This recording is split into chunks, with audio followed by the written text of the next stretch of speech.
reading paper books since I was a little kid with illustrational and comic books. A little time later, I started with textbooks and novels. Sometimes later, I started to read documentary and newspaper. To be honest, my life is covered by paper books since I was a little kid. The thing is, a few years ago, I brushed ebook. You all agree with me that ebooks is really convenient. With a small laptop, a small iPad, you can get access to many different kinds and thousands of books with different various information from the internet. However, if you ask me this question, is ebook more convenient than traditional book? My answer will always be the same. Ebook will never ever replace traditional book. Let me introduce you my 3 points. Start with P. The first one is protection. The second one is peace. And the last one is a present. For the first one, peace. For the first one, protection. It protects you from the blue light that it eliminates from the mobile devices, from laptops, from iPhones, from cell phones. They say that blue lights eliminate energy more than you need.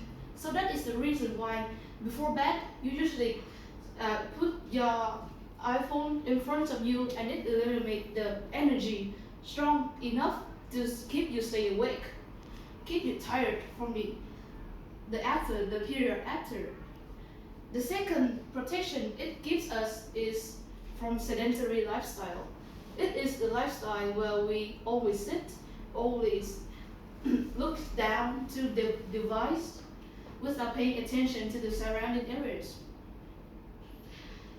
So I want to move to the second point, that is peace. Did you remember the first experience, the first feeling you had when you first received a book from your relative, from your friends? What did you feel?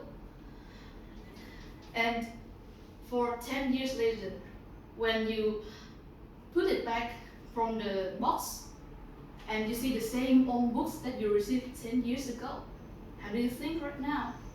The memory remains. The reason why you received that book, the feelings you got when you received the book, and also the contents you have been waiting for long and reading over again just come back to you. That is the thing that a book cannot bring to you.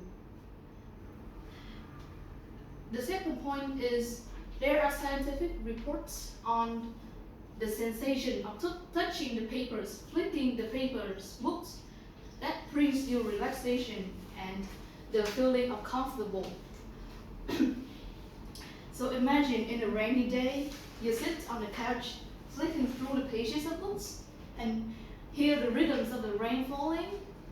It is much better than just sitting and concentrating into the mobile device.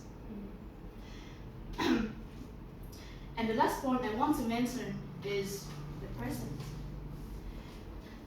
A book can be a perfect present for you to give, because whenever you give a book, it shows how much you know about that person. What is her taste? For example, if you give her a Harry Potter, you know that her is into fantasy. If you give her a book about Fast and Furious, you know that he's into action movies or genders. Giving a book as a present also shows how much consideration you put into selecting a book. It is clearly shown by its content, by its quality. And the content of the book can be discussed from you and the person who received the book. That can also be the chance for you to gather, to make memories and share experience with each other. So, in conclusion, I would like to say that everyone regardless of the age, regardless of the personality, the way of thinking, we all pursue one special value, that's education. And now you are the person who decide which is your companion, a paper book or an ebook.